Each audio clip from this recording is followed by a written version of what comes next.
Most of the applications seen in Six Sigma are univariate in nature. In univariate statistics, there are one or more independent variables, but only one dependent variable. Multivariate analysis opens the door for two or more dependent variables, combined with multiple independent variables. The complexities of these designs are immense, but we do have some useful techniques to analyze them. All of these techniques require computer technology. For this reason, this lesson will focus more on raising your awareness on the existence of these approaches, as opposed to showing you how they are performed. Factor analysis is a data reduction technique to identify factors that explain variation. Mathematically, complex sets of data are reduced from many factors to a smaller set of factors. This smaller set is said to be the vital few. Keep in mind that the relationship between the output and input variables will be linear. Variables in factor analysis should be, first, measurable, second, have a range of measurement, third, symmetrically distributed, and finally, there should be four or more input factors for each dependent variable. Factor analysis involves two processes, extraction and factor rotation. Extraction helps us to find the major factors for further study.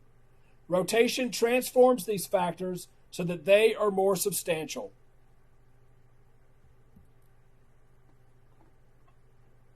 In discriminant analysis, a sample with known groups can be reorganized into two or more groups. We typically use this technique as a predictive or descriptive tool. It is somewhat common as a follow-up to a MANOVA analysis.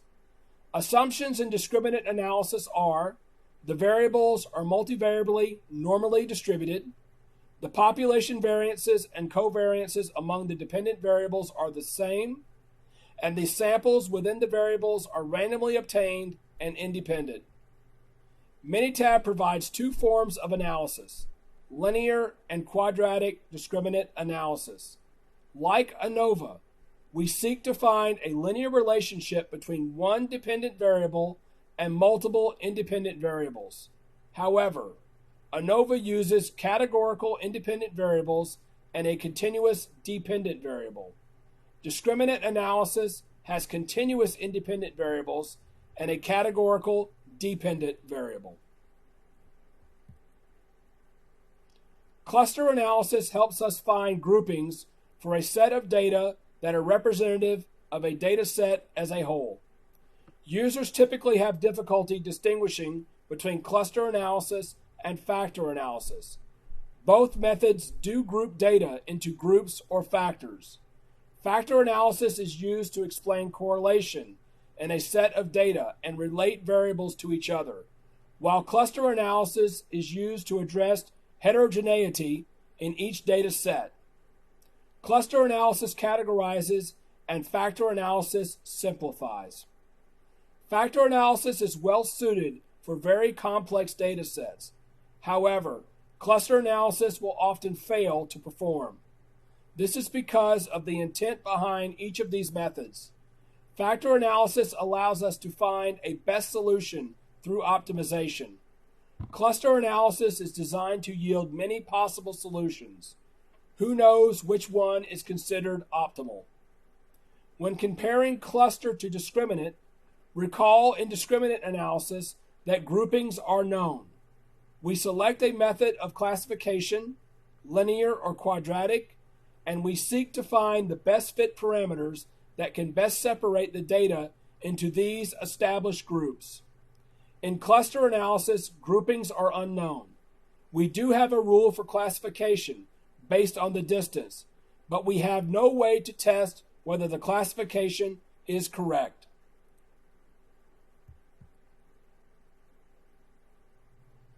Canonical correlation is a form of multiple regression when we seek to find the correlation between two sets or more of linear combinations. We are testing the multiple causes on multiple effects and the reverse. Out of multiple variables, groupings of two are selected, and a correlation is determined for every combination of independent and dependent variable pairs.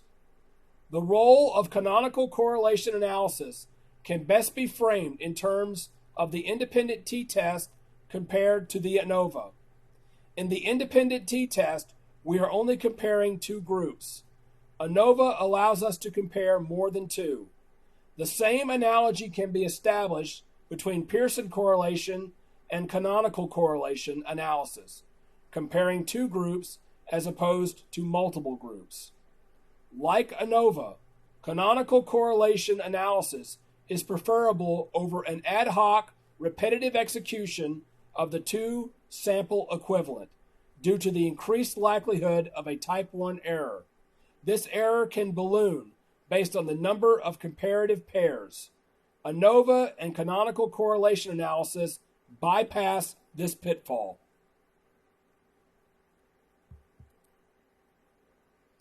ANOVA is used when there are multiple independent variables and one dependent variable. When we have multiple independent and dependent variables, we need MANOVA.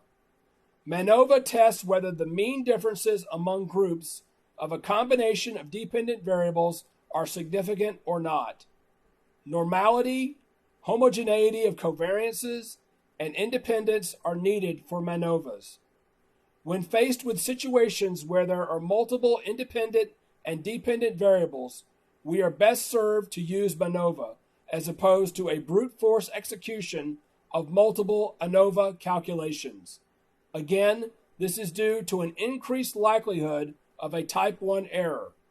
Performing one analysis that simultaneously accounts for all dependent variables is best. Like ANOVA, we must look at the effect of each independent variable and the interactions between these independent variables. Should we find that the associated p-value is smaller than our significance, then the corresponding variable will be relevant.